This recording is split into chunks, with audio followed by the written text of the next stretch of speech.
wa sahlan, ravi de vous retrouver cet après-midi dans notre émission Notre Algérie. Mes amis, quel plaisir d'être parmi vous et de partager cette heure ensemble en direct de Canal Algérie pendant ce mois de Ramadan. Vous le savez, nous sommes ensemble tous les samedis et dimanches avec des invités, comme nous sommes aussi confinés en cette période difficile dans laquelle nous sommes en train de passer actuellement le monde entier. Donc nous trouvons aussi des issues pour pouvoir également vous informer au maximum, vous distraire également et également ne pas oublier la sensibilisation en cette période de pandémie.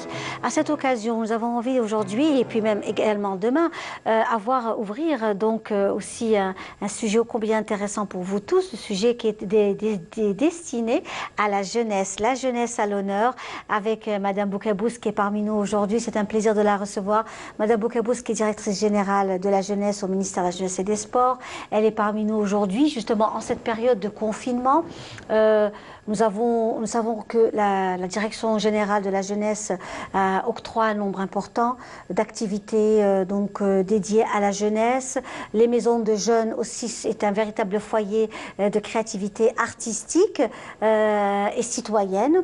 Et nous voulions que vous soyez parmi nous pour développer, parce que j'en trouve que on n'est pas assez informé en matière d'activités liées à la jeunesse chez nous en Algérie et notamment dans ces maisons de jeunes. En tout cas, merci d'être là. Merci de partager avec nous cet après-midi, Madame Boukabous Lila. Merci Linda, c'est moi qui vous remercie. Sahar Mdanek, à vous et à tous les téléspectateurs, Sahar Mdanhom. Justement, il est question avec vous, Madame Boukabous, de revenir. Vous-même, vous avez fait pratiquement toute votre vie au niveau du ministère de la Jeunesse et des Sports, la Direction générale de la Jeunesse et des Sports. Vous avez été aussi très très proche de l'enfance. Même l'enfance hospitalisée. Nous avons aussi une pensée à tous ces enfants hospitalisés actuellement, à des associations qui étaient aussi très très actives, telles que l'association Shams, avec M. Djemal Marahi, que l'on salue aujourd'hui, s'il nous suit, s'il est face à son poste de télévision, et également autour des activités de la jeunesse. Cette jeunesse, nous savons que notre pays est très très riche. Nous avons une jeunesse extraordinaire, créative, mais très souvent méconnue. On n'est pas vraiment, on n'est pas au courant de ce qui se fait en matière d'activité de jeunesse. Madame Boukabous. Oui, effectivement. C'est vrai que moi, je vais commencer par une phrase qui dit que la richesse d'une nation, c'est sa jeunesse. Oui. Donc nous, on a cette chance d'avoir presque 70% de notre population qui est jeune. Et c'est un potentiel extraordinaire. Donc, comment en fait s'en occuper? Nous qui sommes le ministère de la Jeunesse et des Sports, il y a énormément d'activités. Peut-être c'est vrai, vous l'avez dit, on n'en parle pas beaucoup, mais il y a énormément d'activités, il y a énormément de choses qui se font. Et justement, rien que de penser que toute cette jeunesse, tous ces jeunes sont confinés à la maison, il fallait faire quelque chose. En fait, il fallait s'adapter à cette situation un peu particulière et faire de sorte à accompagner ces jeunes qui sont les enfants, des jeunes qui sont à la maison. Cette rupture peut être très très difficile. La rupture avec son quotidien, avec sa vie sociale, avec sa vie de tous les jours. Il faut dire que les jeunes, c'est de l'énergie, les enfants, c'est de l'énergie. Donc, automatiquement, c'est des gens qui vont à l'école et après l'école, il y a d'autres activités, le sport, les loisirs. Et bon, on se retrouve dans cette situation très, très particulière. Il fallait y réfléchir, il fallait y remédier. Donc, au début, c'est vrai, au début, on avait commencé comme au début, avant d'arriver au confinement, il y avait surtout faire un travail de sensibilisation. Donc, comme on a le partenaire associatif qui est un partenaire incontournable dans notre politique, les associations de jeunes. Pour revenir au mouvement associatif, Madame Boukabous, il y avait quand même, ces 20 dernières années, il y avait une certaine timidité en matière d'activité associative. Il y a un retour très récent, d'un retour donc où le mouvement associatif pouvait avoir donc se recréer, le tissu associatif là avec ces nouvelles lois où ils peuvent aussi se recréer et avoir une dynamique associative qui a été quand même un peu plus mise à l'écart il y a quelques années. Il faut le dire, c'était difficile d'avoir un agrément et de pouvoir aussi être actif. Aujourd'hui, il y a beaucoup de facilitations qui se font. Il n'y a pas très longtemps. Que les choses vont se réorganiser. C'est vrai que par rapport aux agréments et tout, nous, on est surtout les bailleurs de fonds. Oui. Nous, on est les bailleurs de fonds, on est les accompagnateurs, on est, par rapport aux associations, c'est pas nous qui donnons les agréments, mais nous, en fait, c'est toute la politique de la jeunesse qui est portée par les associations, que ce soit en matière sportive ou en matière de jeunesse, des associations sportives ou des associations de jeunesse. Donc, pour revenir aux associations, pour ce qui est du secteur, il a toujours continué à accompagner, même si... C'était assez timide. Mais il a toujours continué à accompagner ces associations. Je veux dire que ce soit par des subventions, le ministère finance des associations et les administrations locales aussi. Il y a un fonds de wilaya au niveau local qui finance aussi les associations. Nous mettons à la disposition de ces associations aussi des espaces au niveau des établissements de jeunes. On a un énorme manque d'encadrement au niveau des établissements de jeunes. C'est vrai qu'il y a beaucoup de maisons de jeunes. Elles sont un peu dans toutes les communes. Dans toutes les communes, pratiquement. Voilà, mais il y a un manque d'encadrement. Il y a un manque d'encadrement. Est-ce qu'elles sont actives? Est-ce qu'elles sont... Oui. Bon, c'est pour ça que je reviens un petit peu à ce manque d'encadrement. Donc, on fait appel aux associations, mais à leur disposition des espaces pour qu'elles puissent en fait travailler et activer et aussi... Alors justement, on voulait aussi revenir pendant ce mois de Ramadan, c'est cette période de pandémie également.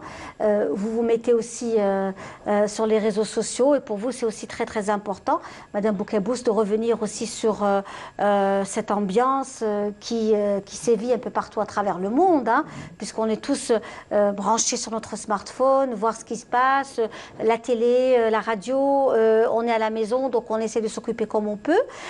Et là aussi, la Jeunesse et des Sports a créé cette activité, à savoir donc des activités des maisons de jeunes via donc le net virtuel. Voilà, oui, en fait, s'adapter, comme je l'ai dit tout à l'heure, il fallait s'adapter à cette situation et savoir les enfants et les jeunes à la maison. Donc on s'est dit, pourquoi pas, la maison de jeunes va chez eux. D'habitude, c'est eux qui vont à la maison de jeunes, donc nous, on a pensé à ramener cette maison de jeunes chez eux. Et donc, l'initiative s'est organisée dans toutes les wilayas. Donc, tous les directeurs de wilaya ont organisé ce qu'on appelle la maison de jeunes virtuelle. C'est en fait aller sur le net et mettre maison de jeunes Dar Iftiradia, Adrar ou Tlemcen ou Blida et retrouver un peu toutes les activités que les enfants et les jeunes ont l'habitude de faire, ou bien carrément même ceux qui ne connaissent pas peut-être les activités dans les maisons de jeunes. C'est une occasion aussi de découvrir ce qui se fait et plein aussi d'autres activités pour la détection des jeunes talents. Ces jeunes talents qui sont chez eux et qui veulent participer. Donc il y a eu aussi énormément de concours, d'activités qui leur permet de participer à ces maisons de jeunes. De solidarité aussi en cette période de Covid-19. Est-ce qu'il y a un pan en solidarité? Oui, jeunesse, en fait, oui. Vous savez, le secteur de la jeunesse et des sports est, comme on dit, un secteur qui participe à tout, qui est mêlé à toutes les sauces, j'allais dire. Donc, ce que je disais, en fait, cette période en fait de crise a connu, ou bien en fait on a agi à différentes étapes. Donc au début, avant le confinement, c'était la sensibilisation, ça se faisait je dirais, à travers des prospectus, la distribution. Après tout de suite, il y a eu le confinement, donc on était obligé de s'adapter, toujours avec le concours du mouvement associatif. Donc, il fallait passer à autre chose, mais il y a eu aussi énormément les établissements, nos établissements de jeunes. Comme vous savez, on n'a pas que la maison de jeunes, on a l'auberge de jeunes. Ça, on a l'auberge de jeunes, on a le CSP, le centre de proximité, on a de grands centres, des camps de jeunes où on organise nos colonies de vacances, les centres de vacances et de loisirs. Donc, disons, tous ces équipements ont été déjà pour un premier temps, mis à la disposition de la crise. Je veux dire, ils ont été mobilisés au cas où on aurait eu besoin de plus d'espace, même par rapport aux personnes qui sont rentrées de l'étranger. Du côté de Tébessa, oui. on a le POV qui a mis à la disposition, on a un hôtel, oui. donc comme c'est un établissement sportif, donc il y a un hôtel. Pour être confiné pendant les 15 jours exigés. Donc, et les auberges aussi, il y a eu aussi même des auberges et des établissements qui étaient mis à la disposition des SDF, c'est-à-dire qui ont été recueillis pour qu'ils ne restent pas dehors. Donc, on les a aménagés et avec le mouvement associatif, justement, l'élan de solidarité. Voilà, c'est tissé aussi autour de ça. Il y a aussi tout ce qui est mouvement, association d'activités, disons, féminines, de couture. La création féminine, voilà. couture, et donc, ils se sont mis aussi dans les établissements de jeunes. Ils ont eu les espaces et le matériel qu'il fallait pour coudre les bavettes. Donc, pour vous dire, énormément de choses ont été faites. Ça, c'est important aussi. Voilà, avant de passer au virtuel, avec la sensibilisation et tout ce qui a été fait. Très bien. Alors justement, on va rester dans le monde un peu culturel et artistique parce que vous touchez aussi à la création artistique également au niveau de la direction de la jeunesse. La jeunesse, ce sont toutes les disciplines confondues. Hein. Voilà. Donc on voulait justement revenir à un reportage de notre collègue Saïd Fellag qui revient sur cette galerie, la galerie de l'Opéra d'Alger, qui est aussi actuellement dans une ambiance. Il va nous faire visiter cette galerie et on va la découvrir, la redécouvrir ensemble parce que nous la connaissons déjà, mais on la redécouvre à tous nos amis téléspectateurs qui nous suivent. La calligraphie arabe est à l'honneur à l'Opéra d'Alger Boualem Bessaïah où près de 40 tableaux de différents artistes peintres sont actuellement à l'affiche. Une exposition virtuelle proposée sous l'intitulé La Masset Houroufia. C'est une exposition de calligraphie. Beaucoup plus la lettre arabe qui est l'élément essentiel presque dans tous les tableaux là, dans un contexte moderne et abstrait. C'est pas de la calligraphie classique, c'est une autre vision, une nouvelle vision sur cet art ancestral. Malgré le confinement, l'art continue de subsister et parfois les artistes s'inspirent même de la situation actuelle que traverse le monde à cause du Covid-19 pour réaliser de nouvelles créations. Nous les artistes, on a un petit peu de la chance par rapport à d'autres gens. On est toujours en activité, c'est-à-dire on crée, justement, c'est beaucoup plus, on a plus le temps de créer. On a été aussi inspiré par la situation actuelle, cette crise sanitaire, pour faire des tableaux qui sont vraiment, qui sortent de notre trip, de tout ce qu'on a. Tout ce qu'on vit actuellement. Contraint de fermer ses portes au public depuis plusieurs semaines maintenant et pour une durée encore indéterminée, l'Opéra d'Alger a su réagir et s'adapter pour proposer à ses fidèles clients un programme virtuel riche et varié afin de continuer à faire vivre l'art tout en restant sagement confiné. On a organisé un concours virtuel. Les petits enfants de 6 ans à 16 ans, فيهم chant, فيهم la danse, الناس يقدروا يبعثوا لنا دي سيكونس فيديو في لا ميساجيري بريفي. رانا نديرو دي مونتاج دو فيديو على لي سواري اللي جازو لنا. با مال دو فيديو درناهم que ce soit في l'orchestre symphonique, في la musique andalou, un peu tout.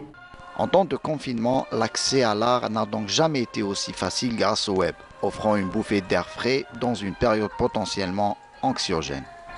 Voilà, exactement, potentiellement anxiogène, effectivement. Et nous sommes là, hein, amis téléspectateurs, pour être avec vous, pour vous accompagner en ces après-midi, souvent de solitude, hein, confinés, que vous soyez ici ou ailleurs.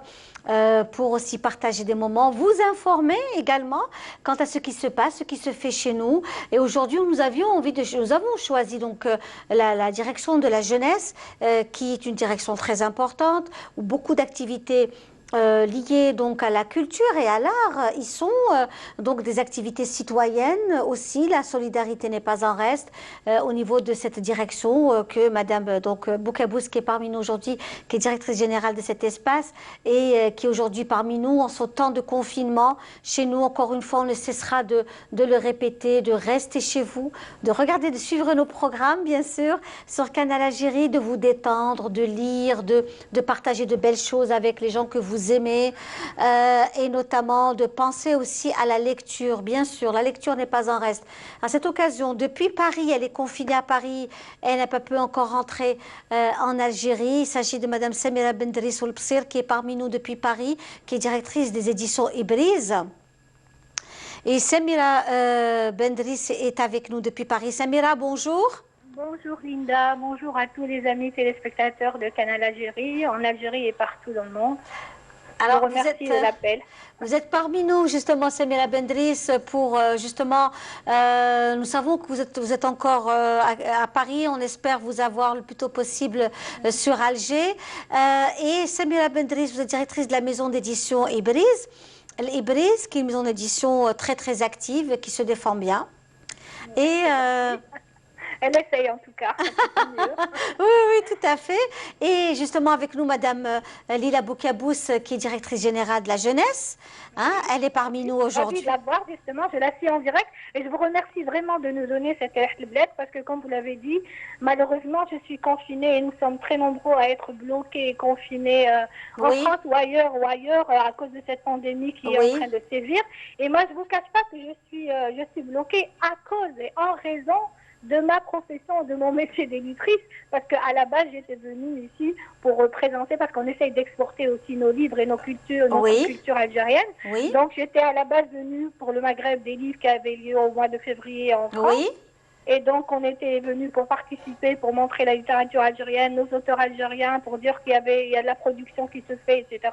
Donc, le Maghreb des livres a eu lieu. Je devais être invitée aussi à Rennes pour un événement à l'occasion du 8 mars, parce qu'on devait parler aussi de l'édition, du métier d'éditeur, de la femme qui édite un peu partout dans le monde. Et je devais être présente avec mon auteur Leila Suidi qui a fait un livre sur le Amel et ses sœurs. Donc tout a été annulé malheureusement. Je devais participer aussi au Salon de Paris. Vous savez que le mois de mars c'était le Salon du livre de Paris. Et donc je devais faire tout ça et rentrer gentiment chez moi, passer le Ramadan avec ma famille le 25 mars. Malheureusement, à cause de ce qui s'est passé, de cette crise sanitaire qui nous a bloqués, et j'en suis vraiment désolée. Je tenais à transmettre toutes mes pensées à toutes les familles qui ont été endeuillées à cause de cette pandémie et des malades qui sont. Et je tenais aussi à dire quand même que les gens devraient faire attention parce que j'ai vu que quand même les gens ne prennent pas au sérieux cette pandémie qui sévit et qui a fait beaucoup de mal et beaucoup de douleur dans les familles. Absolument. Donc voilà. Absolument. Et donc c'est à cause de mon métier, mais à cause de ma passion, mais que je fais vraiment avec plaisir. Et je vous remercie en tous les cas de donner la parole à des éditeurs, à des auteurs aussi, et à la culture qui est très importante en ces moments durs de confinement. Je remercie la dame en tous les cas pour cette histoire de maison jeunesse, enfin de virtuel, parce que malheureusement, à cause du confinement, tout se fait maintenant. Heureusement qu'il y a la technologie quelque part. Donc tout se fait un peu virtuellement, et ce serait bien que aussi à travers cette maison de jeunesse, je ne sais pas ce qu'ils ont comme activité, ce serait bien aussi qu'ils aident aussi les jeunes, qu'ils les encouragent à lire. Parce que la lecture aussi, c'est très important. Le livre est très important. Ce serait par exemple l'occasion de faire, je ne sais pas, des lectures en direct et que des enfants lisent et qu'ils fassent des petites notes de lecture ou que chacun résume les livres qu'ils ont fait et qu'ils ont lus. Je ne sais pas, mais il doit y avoir des activités autour du livre et de la lecture, je pense. Absolument. Alors, qu'est-ce que vous nous proposez pour nous qui sommes ici à Alger et que l'on puisse avoir, surtout les livres que l'on puisse avoir sur notre smartphone, Samira? Écoutez, voilà. Ça, c'est important. Parce en tous les cas, regardez, justement, Dites-nous tout. Du livre, Oui. oui. En tous les cas, en parlant du livre, par exemple, c'est vrai que la chaîne du livre a toujours eu, c'est-à-dire que l'édition, enfin le livre, c'est pas vraiment, je dirais, le parent pauvre un peu de la lecture, malheureusement. Malheureusement, oui. Et donc tous les problèmes qu'on vivait à cause de la chaîne du livre, de la mauvaise gestion, la mauvaise distribution, le manque de librairie, le manque de diffuseurs, de distributeurs. Et je me permets aussi, puisqu'on parle de distribution, de rendre vraiment un hommage et de transmettre mes condoléances à quelqu'un du réseau de la distribution de Hajj Ben Zeko, de la librairie et du distributeur de Blida qui nous a quittés il y a un peu plus d'un mois, qui était vraiment un fervent, un professionnel vraiment du métier du livre que je connais depuis de longues années et qui faisait vraiment des efforts colossaux pour faire parvenir au livre là parce qu'il avait un petit réseau de distribution. Il était vraiment professionnel dans ce métier. Donc on l'a perdu. Ça a été vraiment un choc pour tout le monde parce que ça a été subi et vraiment je tenais vraiment à lui rendre hommage et à transmettre mes condoléances. Donc pour revenir à cette distribution et ce problème de distribution, de diffusion, parce que Dieu sait qu'il y a beaucoup d'éditeurs qui produisent, mais après le livre, on n'arrive pas à le faire parvenir à nos lecteurs. Et je fais un coucou aux lecteurs de tout le territoire national, parce que certains quand ils entendent parler d'une publication, ils nous reprochent, parce que par exemple, par le biais des médias, et je remercie les journalistes qui sont le relais en parlant de nos publications, mais après, malheureusement, là où le bas blesse, c'est que les gens entendent parler d'un livre, et quand ils vont en librairie, ils ne le trouvent pas, ou bien qu'il n'y a même pas de librairie dans la région dans laquelle ils se trouvent. Et là, c'est un SOS que je lance pour qu'il y ait de plus en plus d'ouverture de librairies un peu partout dans le monde, enfin sur le territoire national et dans les membres, bien sûr, et chez nous. Et puis, cette histoire de virtuel, on revient aussi à la technologie, en quoi elle est importante. Ça a peut-être sauvé le livre aussi. Ça peut aussi, voilà. Donc, moi, je dis que, par exemple, en venir au livre numérique, par exemple, aujourd'hui, je ne considère pas que je ne vois pas que ce soit, parce que, bon, on avait une petite conversation la dernière fois, un dialogue avec un ami libraire que je salue, qui va se reconnaître, qui considère peut-être que c'est un peu un concurrent, le numérique, le virtuel, enfin le numérique, mais je trouve que non, parce que ça encourage aussi la lecture et ça donne l'occasion à des gens qui n'ont pas accès aux livres papier, qui ne leur arrivent pas, de quand même lire un livre qui va leur arriver en fichier numérique. Et je remercie les plateformes qui commencent à voir le jour aujourd'hui en Algérie. C'est vrai que c'est pas facile parce que il y a cette façon de paiement qui n'est pas encore réglée vraiment à 100%, mais il y a quand même énormément d'efforts qui sont fournis. Et je tiens à signaler par exemple mon ami Nasser Akhiyaf qui vient de lancer Arambook, qui est une plateforme de vente de livres numériques à laquelle les gens peuvent accéder. Ils vont trouver sur place des livres et je tiens à dire que certaines publications des éditions Ibris, par exemple, vont être sur cette plateforme. Très bien. Comme elles seront sur beaucoup d'autres plateformes qui vont venir par la suite. C'est une manière d'encourager le livre et bien sûr, on ne peut mettre ce livre sur cette plateforme qu'avec l'accord, bien sûr, des auteurs qui voudront bien, parce que vous savez qu'un auteur est là, il produit, nous on produit les livres pour le faire connaître ou le faire lire à travers les gens. Par les lecteurs, et c'est clair que MedEB, c'est-à-dire n'importe quel auteur voudrait être lu un peu partout sur le territoire national. Absolument. Donc j'imagine que tous les auteurs... Justement, Samira, on voulait avoir une proposition d'un titre pour cet après-midi dans notre émission. Qu'est-ce que vous nous proposez comme titre d'un roman? D'un roman, qui puisse... Je vais être subjective en parlant de mes romans ou d'un roman? Oui, allez-y. Oui, allez-y. En tous les cas, moi, par exemple, c'est vrai que la maison d'édition Ibris est une maison généraliste qui a essayé de toucher un peu à tout. Et pour revenir à la littérature jeunesse, justement, et je tiens à signaler parce que c'est un moment que j'ai passé vraiment, c'est ça en fait les satisfactions personnelles que l'éditeur a dans sa carrière d'éditeur, malgré les problèmes qu'on peut rencontrer. Et en parlant de littérature jeunesse, et je voudrais aussi en venir à madame qui est avec vous. Madame Boukabous, Madame Boukabous, qui vous je écoute. remercie vivement par rapport à ce qu'elle fait. Voilà, je l'encourage à encourager donc les enfants à lire. Et je voudrais dire aussi que la littérature jeunesse est très importante.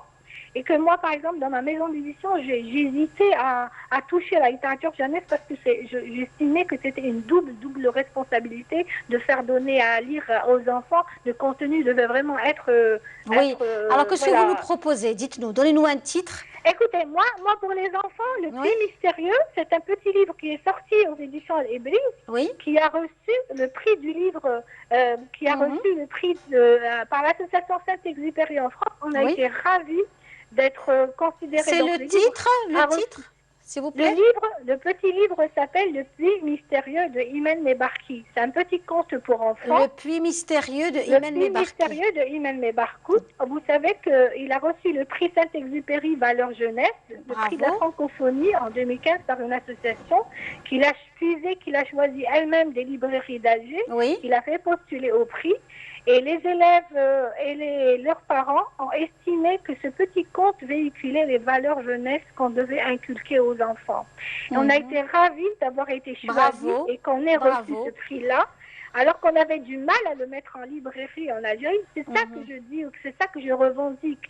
C'est ça qui nous fait un peu mal au cœur aussi, parce que quand le travail est reconnu au-delà, c'est-à-dire que vous n'avez pas choisi avoir un prix, mais que les gens qui ont vu ce travail et qui l'ont choisi. Alors que pour vous, c'est la reconnaissance.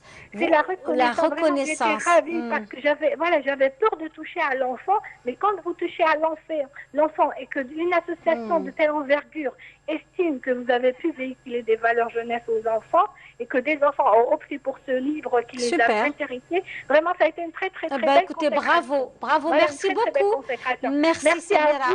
Merci. Et je vous dis à très bientôt. Et j'espère que les gens qui savent que nous sommes confinés, bloqués hors de notre pays, pensent à nous voir. Parce que franchement, je n'aurais jamais pensé un jour passer le Ramadan et bientôt l'Aïd loin de chez moi. Parce que je me disais tout, sauf Ramadan. Et voilà, Dieu a voulu que cette pandémie vienne. L'essentiel qu'on se maintienne en santé. Mais franchement, par votre biais, je lance vraiment un cri du cœur et un SOS aux gens. Je ne sais pas qui est en train de penser à nous pour nous faire entrer, mais il y a beaucoup de gens qui vivent vraiment dans des conditions très difficiles en ce mois de Ramadan, à la veille de cette Aïd. Donc, ils nous laissent rentrer chez nous. Inch'Allah, on est de tout cœur avec vous. Je vous remercie de nous donner merci beaucoup. De l'Algérie. On vous remercie de pouvoir un peu la vivre à travers vous, mais il n'y a pas mieux que chez soi. Donc, vraiment, on espère vivement que cette Aïd en sera chez nous. Et on fait un petit coucou à tous ceux qui nous reconnaîtront. Et encouragez vos enfants à lire. S'il y a des parents, s'il vous plaît, la lecture, ça permet l'évasion, l'imagination, voilà. Absolument. Merci beaucoup Samira, merci beaucoup d'avoir toujours une pensée pour les éditeurs, une pensée pour les auteurs. Mais c'est important, c'est très important. La culture aussi, c'est très important en Algérie, vraiment. Tout à fait. J'espère que cette nouvelle Algérie va penser à mieux penser sa culture et avoir une belle politique culturelle. Merci. À bientôt et on espère vous avoir très prochainement ici dans les studios, au studio de Canal Algérie. Et j'espère que vous allez tous pouvoir rentrer, Inch'Allah. Vraiment de tout cœur avec toutes ces familles qui souhaiteraient être rapatriées et rentrer en Algérie. Voilà, donc vraiment, on a pu échanger avec notre amie Samira Bendriss depuis Paris, où elle est confinée, où elle ne peut pas rentrer en fait, et elle espère rentrer le plus tôt possible. Donc, Madame Boukabous, on avait discuté avec vous autour de la jeunesse, des activités de la jeunesse, la préoccupation de la jeunesse. Et nous savons que la direction de la jeunesse, c'est une direction qui prend en charge toutes les préoccupations de nos jeunes, que ce soit en matière de formation, en matière de loisirs, n'est-ce pas? En fait, oui, justement, par rapport à la politique de la jeunesse, nous sommes dans l'optique de travailler autour du plan national de la promotion de la jeunesse. Oui. Donc, vous avez dit, c'est vrai qu'il y a énormément de choses qui se font, mais aussi la question de la jeunesse est une question transversale. En fait, tous les secteurs doivent travailler. Et il y a beaucoup de choses qui se font. Mais peut-être le problème, c'est qu'on ne travaille pas tous ensemble. Et justement, le plan national de la promotion de la jeunesse va mettre en synergie toutes les choses qui se font pour la jeunesse dans les autres secteurs, que ce soit l'éducation, que ce soit la formation professionnelle, que ce soit l'enseignement supérieur, tous les secteurs ont des programmes en direction des jeunes. Oui. Et on s'est dit que peut-être le fait que chacun travaille seul, qu'il n'y ait pas cet impact voulu ou que les jeunes ne voient pas vraiment le fruit de tout ce que... Donc là, on s'apprête à... Une commission a été mise en place. Et aussi, bien sûr, c'est un plan qui va impliquer les jeunes. Oui. Que veulent les jeunes? On ne peut pas travailler sans les jeunes. On ne peut pas travailler pour eux. C'est l'avenir. Voilà, nous on est là pour les accompagner, mais c'est eux qui sont au cœur de toutes les politiques jeunesse. Et donc justement, toujours une initiative du ministère de la Jeunesse et des Sports, c'est un forum numérique qui a été lancé, ça fait plus de 10 jours et qui revient aussi dans quelques jours. C'est une plateforme qui donne la possibilité aux jeunes. La première, elle a été faite avec la présence de Monsieur le ministre, qui était là à parler avec les jeunes, à répondre aux jeunes et eux-mêmes aussi poser des questions. Et là, ça va se faire aussi. Donc, les gens peuvent aller sur la page Facebook du ministère pour s'inscrire à ce forum numérique. Donc, là, franchement, on est dans une nouvelle disons, approche qui est de faire participer les jeunes à tout ce qui se fait pour eux. C'est très important que les jeunes parlent de leurs problèmes et proposent aussi leurs solutions. Ça, c'est très important. Nous, on est là. Prendre en charge, en fait. Nous, on est là pour mettre des politiques, mettre des stratégies, mais qui doivent être inspirées des jeunes. On voit les jeunes autour de nous. Moi, je vous parle des 48 wilayas. Les jeunes sont extraordinaires. Il faut voir, il n'y a rien qu'à voir ce qui s'est passé pendant cette crise, tout ce qu'on fait. Et on reçoit un nombre important de jeunes, des projets, très des actifs, initiatives et qui font des choses extraordinaires, solidaires, responsables, surtout responsables, parce qu'on a tendance à penser que nos jeunes ne sont pas responsables, à les rendre toujours, si vous voulez, à les marginaliser dans certaines activités. Mais cette expérience de la pandémie nous a donné une leçon. Fait découvrir, tout ce potentiel, à qui juste il faut faire confiance. C'est-à-dire, il faut confiance, les écouter aussi et être là pour les accompagner. Peut-être parce que nous, par notre, je dirais, modeste expérience, on peut juste venir à accompagner ou aider à mettre en place des choses, parce qu'on ne peut plus maintenant réfléchir à la place des jeunes. Ça, c'est clair. Et c'est la nouvelle approche, c'est notre nouvelle façon de faire, c'est aller avec les jeunes. En fait, là les accompagner. Voilà. Alors nous allons justement dans quelques instants vivre donc un reportage autour de la solidarité avec notre collègue Afef Belhouchet. Afef Belhouchet, depuis Paris, soutien aux enfants hospitalisés, aux personnes malades. On va suivre cela ensemble en ce mois de Ramadan, ce mois où nous sommes aussi confinés en Algérie et ils l'ont été aussi en France. On va suivre cela ensemble et on se retrouve juste après. C'est un patient particulier qui entre dans cette pharmacie située dans le Val d'Oise en Ile-de-France. Atteint d'une pathologie lourde et sans moyens, c'est Chazil Athman qui se porte garant de ses frais médicaux au titre de l'association Solidarité et Humanité franco-algérienne qu'il préside. Dans son siège, 300 dossiers de patients algériens atteints de différents types de cancers bénéficient d'un suivi personnalisé. Des patients qui arrivent désappointés et démunis face à la machine administrative française. C'est comme une famille de substitution parce qu'à force de parler avec de les aider, de les orienter, de les accompagner, que ce soit à la préfecture, à l'hôpital, à l'assurance maladie, ça crée quand même un lien. Depuis notre arrivée, ils n'ont pas cessé de nous accompagner. Je les remercie infiniment. Mais depuis l'annonce du confinement en France, cette association a élargi son activité en assurant du soutien aux Algériens malades du cancer, se retrouvant otages des restrictions imposées par la lutte contre la Covid-19. Une assistance médicale, administrative et juridique, d'autant plus que les ordonnances portant sur les mesures administratives de présence sur le territoire français ne font pas cas des titulaires d'un visa court séjour. Donc certaines préfectures prolongent. Mais cette prolongation, elle relève vraiment du pouvoir discrétionnaire des préfectures. L'élan de solidarité de cette association va au-delà de l'action qu'elle mène en France. Une grande partie de nos activités est considérée comme des actions de solidarité en collaboration avec le secrétaire d'État chargé des sports d'élite. Plus de 20 familles de sportives ont été affectées par le coronavirus, ont bénéficié de ces dons, mais aussi une contribution financière sera au profit de l'État pour combattre la Covid-19. كما قرر مكتب المؤسسة تخصيص مساهمة مالية لفائدة حساب الدولة لمكافحة كوفيد-19. Mais le projet phare de cette association est la création en Algérie de la fondation Amel de lutte contre le cancer, créée en septembre dernier, un projet humanitaire aux grandes ambitions. On est très optimiste d'une part et on est très rêveur d'autre part. C'est-à-dire qu'on a envie de créer, de mettre en place une ville médicale, une ville de lutte contre le cancer. C'est-à-dire que dans ce pôle d'excellence, il y aura la prise en charge de la maladie à l'accompagnement fin de vie d'une part et la sensibilisation en pré-maladie.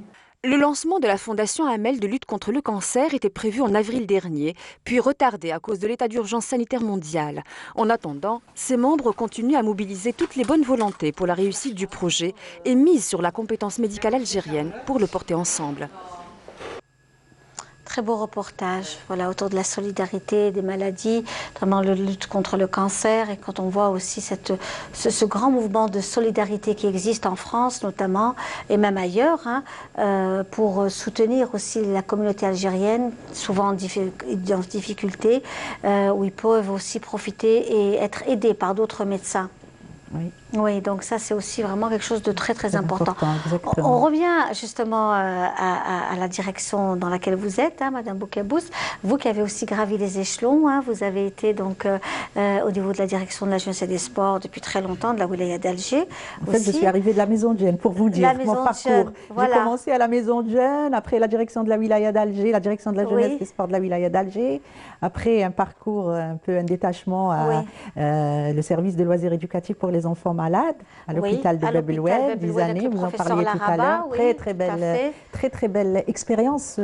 J'imagine. Oui, une expérience de vie, franchement. C'était la création en fait de la première école à l'hôpital. À l'hôpital et avec l'association Emin. Emin, oui. Et après, donc, sous-directrice, après directrice, et là maintenant, récemment installée en tant que directrice générale de la jeunesse. Donc, tout un parcours. C'est tout un parcours. Est-ce que vous arrivez, c'est-à-dire bien sûr nous vivons la période de pandémie, mais est-ce que vous arrivez à sillonner le pays? Nous savons que quand même il y a 48 wilayas et les wilayas aussi délégués. Donc pour aller à la rencontre de ces jeunes, de leurs préoccupations, d'aller à l'ère de l'année, nous sommes en 2020, donc ce sont d'autres désirs, d'autres préoccupations de nos jeunes. C'est clair qu'avant cette crise, en fait, pratiquement les 48 wilayas. Et ça a été quelque chose d'extraordinaire de découvrir en fait toutes les wilayas, chacune avec sa spécificité, et surtout les jeunes. Chaque région, elle a des jeunes extraordinaires, des jeunes qui font des choses extraordinaires pour leur région, comme j'ai été aussi longtemps directrice du mouvement associatif, enfin de la promotion de la vie associative, donc j'étais en contact avec les jeunes du mouvement associatif, une jeunesse extraordinaire qui travaille beaucoup, qui est dans une démarche citoyenne extraordinaire, que ce soit dans les pays, les zones les plus reculés du pays, Bourj Badji Makhtar, Ain Saleh, Ain Gzem, des jeunes qui sont dans des conditions, je dirais, un peu particulières, mais qui font des choses extraordinaires. Donc, et les jeunes sont dans notre, enfin du moins, dans nos établissements de jeunes et dans le mouvement associatif font énormément de choses.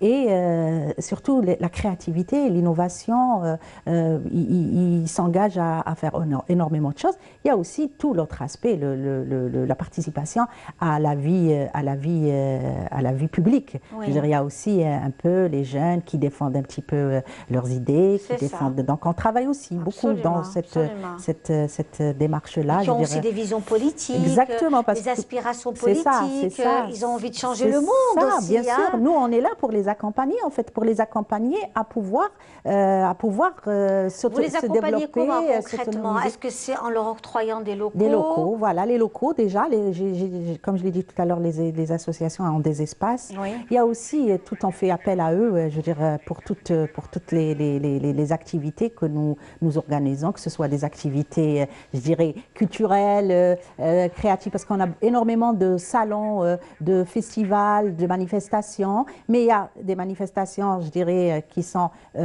pour la découverte des jeunes talents à travers des activités, mais il y a aussi d'autres espaces ou d'autres manifestations, qui sont là pour ramener les jeunes à parler de leurs problématiques, disons les écouter pour mettre en place des politiques et des stratégies qui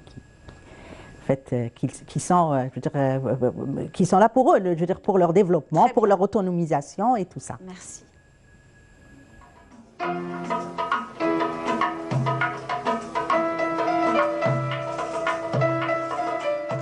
Voilà, ravi de vous retrouver, mes amis, en direct de Cannes à l'Algérie, dans notre émission Notre Algérie qui vous accueille. Merci de nous recevoir chez vous tous les week-ends, notamment les samedis, dimanches, les week-ends occidentaux, où nous sommes ensemble jusqu'à 15h, heure algérienne, et où on essaie de vous apporter un maximum d'informations en matière notamment de jeunesse, de culture, de patrimoine, de prévention également. Il ne faut pas qu'on s'oublie également, il ne faut pas qu'il y ait de relâchement.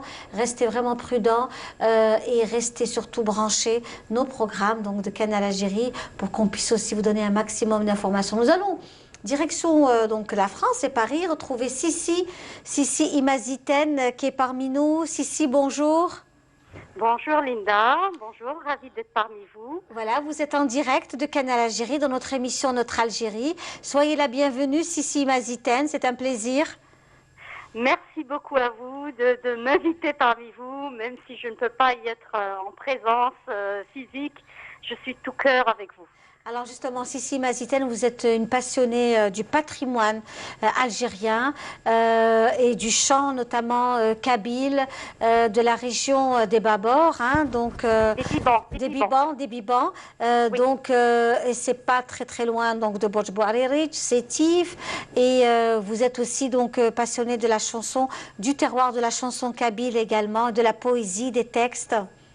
Absolument. Donc moi je viens de sortir un album, c'est un magnifique projet, j'ai rencontré un immense musicien, c'est Saïd Khalfi, qui m'accompagne à la flûte traditionnelle, à la flûte de chez nous, et qui a accompagné Faria Aïchi pendant presque 30 ans. Oui. Et donc moi je suis partie des chants que ma mère m'a transmis. Ce sont des chants de cérémonie, au moment du Henné par exemple, des chants de récolte, des chants d'exil, oui, ou des complaintes. Oui. Et j'ai une tante encore en vie qui travaille avec moi, donc c'est vraiment de la poésie ancienne. On est resté, c'est un univers féminin, oui, transmis de génération en génération. Et je suis fière aujourd'hui de partager ça et en France avec un public qui n'est pas forcément, qui ne parle pas forcément le kabyle et qui apprend à nous connaître. Et je trouve ça très beau. Et aussi de partager ça avec ceux qui ont ça en commun avec moi, qui ont hérité des mêmes chants, donc tous les Kabyles et tous les Algériens, puisqu'effectivement il y a une dimension de transmission de patrimoine dans ces chants. Oui. Voilà. Et dans cette transmission, Sissi, est-ce que vous arrivez à transcrire aujourd'hui, à écrire ces poèmes? Absolument, oui. Donc moi, alors dans cet album, donc il y a des chants qui sont restés intacts, mais j'ai beaucoup écrit moi-même. Sous la direction de ma tante, donc pour rester dans une langue ancienne, avec les métaphores qui parlent beaucoup de la nature, de l'environnement. Oui. Voilà, nous, on est très attachés, on était dans la nature, donc on avait une espèce, oui, on avait un référentiel comme ça pour parler de la beauté, on faisait référence aux animaux par exemple. Oui. Donc pour rester dans cette poésie-là, j'ai ma tante qui est avec moi, donc je travaille beaucoup avec elle. Et puis je suis moi-même musicienne puisque je compose. Donc j'ai composé des mélodies, mais qui restent vraiment dans la lignée des chants de ma région. Voilà. Oui, oui. Alors la particularité de cette région, c'est qu'on est effectivement à cheval sur le sétifois, Donc on a des mélodies, on est très dans les rythmes kabyles, mais en même temps on a des choses qui nous emmènent vers eux. Et je trouvais ça intéressant. Absolument. C'est très beau, voilà. C'est cette richesse des régions, certaines régions, comme on dit, cette double culture et cette double richesse. Donc quand on est diversifié, on est forcément plus riche, n'est-ce pas? Absolument, absolument. Moi, la musique, c'est justement ça. Ça permet de faire des traits d'union, de passer d'un endroit à un autre, et de parler le langage des émotions sans barrière, voilà. Et donc, il faut accepter effectivement le métissage, les rencontres. L'appartenance aussi à toutes ces belles choses, à tout ce beau patrimoine qu'est l'Algérie. Hein. Bien sûr, bien sûr. Alors moi, je suis fille d'immigrés et notre attachement à notre pays est très fort. Donc on a toujours chanté notre Kabylie parce qu'on est de cette région-là. Oui. Mais c'est une région en Algérie. Donc absolument, qui est magnifique. Voilà, donc c'est notre façon à nous, moi, qui suis quand même née ici. Et pourtant, c'est ma façon à moi de vivre là-bas, en fait. C'est ma façon à moi de rester là-bas. Oui, oui. Et donc ces chants me donnent une espèce de force comme ça. Je manque dans la vie, dans le monde. Et c'est beau de parler de soi aux autres aussi. C'est beau de montrer ce qu'on a. C'est beau de dire, voyez d'où ça vient de très loin. Et donc voilà, c'est parce qu'en fait, vous êtes fière aussi de ce que vous êtes.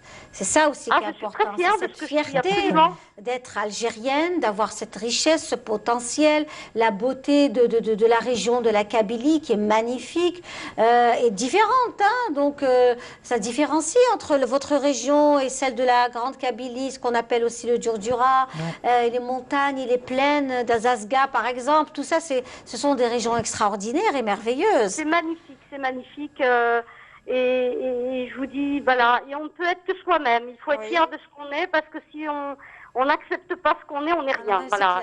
C'est clair. Et moi, je suis née en France, je parle parfaitement français, mais je n'oublierai jamais d'où je viens.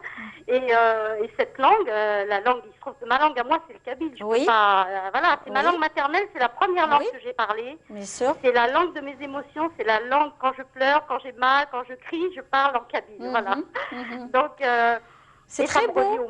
C'est très beau. Ça me relie à ma famille, ça me relie à ma mère qui est partie maintenant. Ça a été le déclic en fait. La mort de ma mère, je me suis sentie là un peu obligée de faire quelque chose avec tout ça. Et donc je suis allée vers ce grand monsieur, Saïd Arfi, qui m'a dit écoute, on va y aller. Et on a fait quelques concerts ici en France et franchement, ça a été très très bien accueilli. Les gens on espère que vous puissiez, après le confinement, on l'espère de tout cœur, que vous puissiez venir ici et donner un concert à Alger. Ce sera vraiment formidable. Merci beaucoup. Merci Sissi. Merci Sissi Maziten d'avoir été parmi nous. C'était un plaisir. Vous pouvez renvoyer, donc c'est l'album Anzor. Il y a un site en attendant de venir distribuer l'album là-bas. Donc les gens peuvent aller voir un peu sur YouTube. D'accord, promis. Voilà, merci beaucoup. Au revoir et à bientôt. Merci Linda. Au revoir. Au revoir. Au revoir. Voilà, donc ce sont aussi des moments que l'on partage avec nos amis téléspectateurs qui suivent aussi nos programmes. Et on découvre toutes ces personnes grâce aux réseaux sociaux, il faut le dire aussi. Ce sont des personnalités que l'on reçoit et que j'ai découvert grâce aux réseaux sociaux et leur travail, on les suit et on les invite après à être parmi nous dans nos émissions. Et c'est très important, moi aussi, pour la jeunesse, qui en fait aussi, on doit lui inculquer tout ce patrimoine. C'est ce que disait notre ami Voilà, c'est très très important et aussi, je veux dire, c'est notre rôle aussi, on fait un peu, enfin on fait beaucoup de choses dans ce sens, c'est un peu, tout ce qu'on dit, tout ce qu'on appelle citoyenneté, en fait c'est tout ça, tout ça, c'est inculquer les valeurs, inculquer le patrimoine, inculquer le civisme, inculquer la citoyenneté. C'est un champ très très vaste. Et justement, comme on considère que nos établissements de jeunes, ils sont investis un peu dans la formation informelle, donc c'est un peu de tout. Tous les jeunes trouvent ce qu'ils cherchent et on essaye d'inculquer tout ça. Alors, il y a les maisons de jeunes, il y a les auberges de jeunes, donc c'est différent. C'est différent, c'est des activités différentes. Ce sont des activités culturelles. Qu'est-ce qu'une auberge de jeunes chez nous en Algérie? C'est vrai qu'on a vu que pas mal d'auberges de jeunes sont en voie de restauration. Voilà. C'est la promotion du tourisme de jeunes. Ça. Donc on voit, ce sont des espaces qui sont en plein travaux dans certaines régions. On les découvre à travers notamment l'écriteau. Donc il y a pas mal d'espaces de ce genre. Elles ne sont pas très nombreuses, ces auberges. On a à peu près 220 auberges qui sont dans des régions très riches en tourisme, en patrimoine. Et qui sont dans ces auberges de jeunes? Qui accueille? Alors, nous avons les écoles supérieures des cadres de la jeunesse. Donc, nous en avons 4, un à Alger, un à Oran, un à Ouergla et un à Constantine. Donc, c'est un personnel formé pour intervenir dans les établissements de jeunes. Mais par rapport aux auberges, on fait aussi de la formation, à temps partiel pour les guides. C'est une formation en plus de leur formation initiale en tant qu'éducateur, parce que dans l'auberge de jeunes, c'est une auberge qui est fréquentée par le jeune, donc il y a des activités pour les jeunes. Et quelles sont ces activités, par exemple? Toutes les activités, en fait, les activités qu'il y a, des activités de loisirs, des activités créatives. Je veux dire, pendant leur passage, les jeunes, s'ils passent une semaine, je veux dire, on leur propose des activités selon la disponibilité des personnes qui... C'est pour ça, souvent, on fait appel à des associations pour venir renforcer un petit peu les autres activités avec des compétences différentes. Les associations sont investies dans plusieurs activités et donc on les appelle... Alors, pour les maisons de jeunes, est-ce qu'on sort avec... parce qu'il y a des gens qui se forment dans des maisons de jeunes, en photographie, dans pas mal de choses. Donc, ils sortent avec un diplôme, un certificat diplômant. Un genre de... Non, c'est des attestations de participation. Voilà, non, c'est pas des diplômes.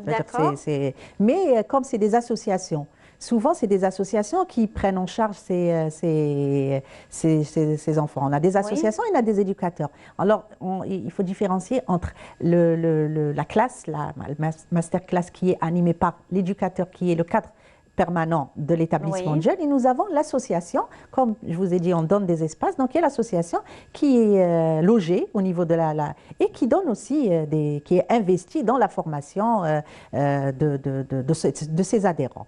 Mais c'est des attestations, même s'ils évoluent, hein, ils évoluent. Parce que nous avions reçu aussi des jeunes qui avaient été formés par des maisons de jeunes, en photographie par exemple, notamment, surtout la photographie, et dans le théâtre aussi. Donc il y a une alternative. Ils suivent toute leur formation avec une association ou avec un éducateur, et après ils font des démarches pour pouvoir passer le concours avec la formation professionnelle. Beaucoup d'associations font ça. Je veux dire, ils font, bien sûr, ils doivent suivre tout tous les cursus, et il y a un travail de coordination entre les associations et la formation professionnelle pour la mise à niveau. Voilà ce que je voulais dire, la mise à niveau. Voilà, puisqu'on parle de voyage et de déplacement, vous le savez, en ce mois du patrimoine qui va tirer à sa fin dans quelques temps, nous savons que l'Algérie est un musée à ciel ouvert, des sites extraordinaires. Nous avons des émissions sur Canal Algérie qui vous orientent vers toutes ces belles choses. Et cette fois-ci, c'est Niyet El Hamira, donc dans la région de Chellala, avec notre collègue Rahim Abdelaziz qui va nous faire découvrir de très très beaux sites comme d'accoutumé. On suit cela ensemble et on se retrouve juste après. De belles lumières confèrent cependant à cette station de saisissants paysages faits de sable et de rocailles. Un bloc géant surplombe ce monticule de grès.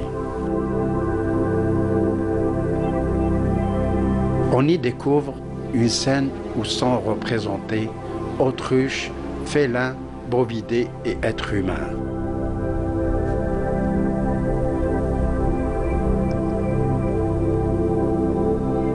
Certains dessins sont superposés et renvoient à des périodes primitives du néolithique. Certaines parmi ces gravures sont piquetées, tandis que d'autres sont polies et renvoient au style de Tezina. Cette station de Thnit al-Hamra est encore intacte et n'a pas subi de dégradation. Au bas de la falaise, on découvre aussi des gravures de bovidés et même un bubal.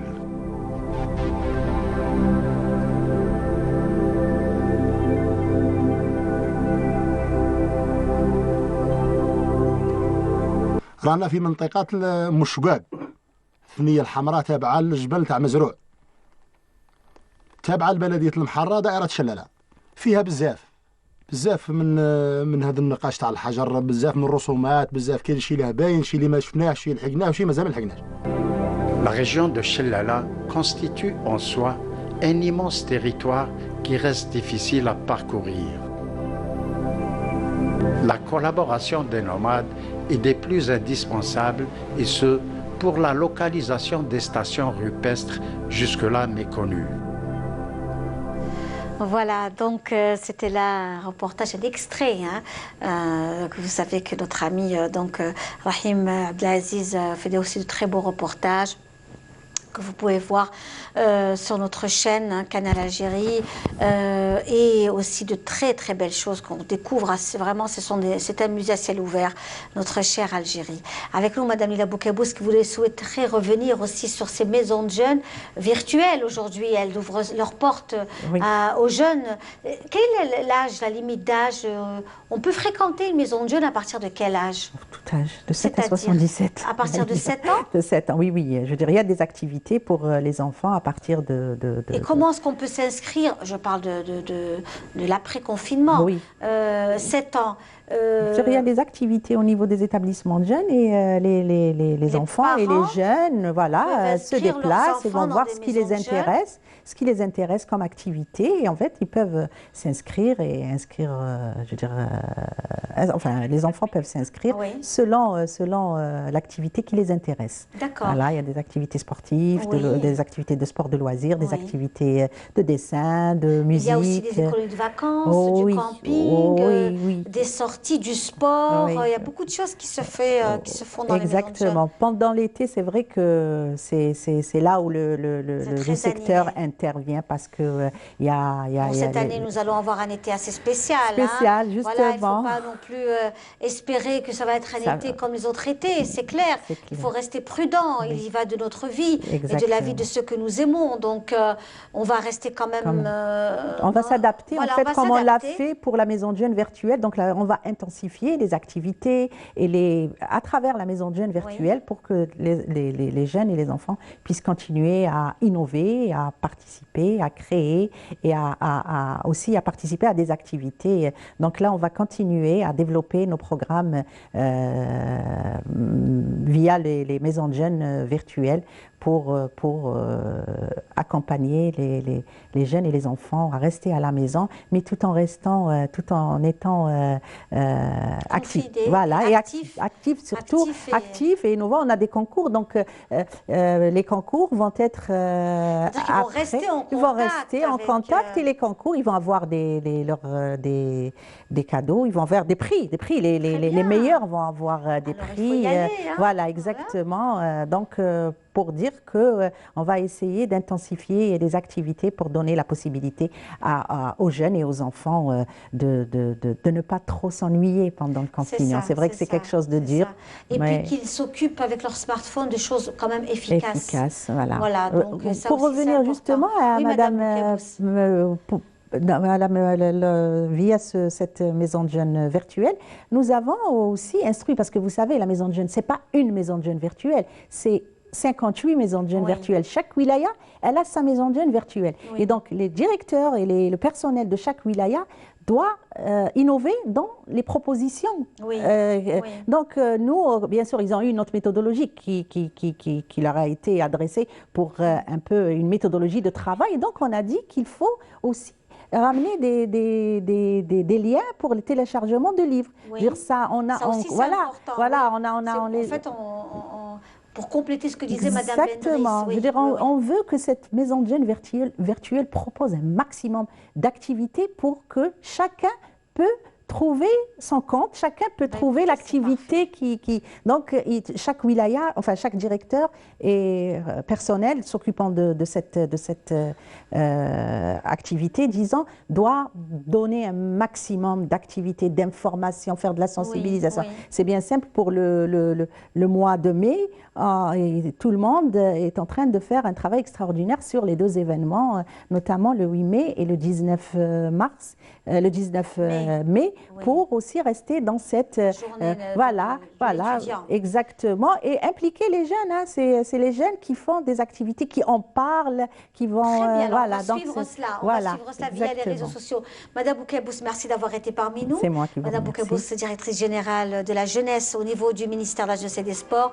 Merci d'avoir été parmi nous, c'était un plaisir. Quant à nous, on se retrouvera avec beaucoup de plaisir demain. Nous allons rester dans ce monde de la jeunesse et de la créativité artistique.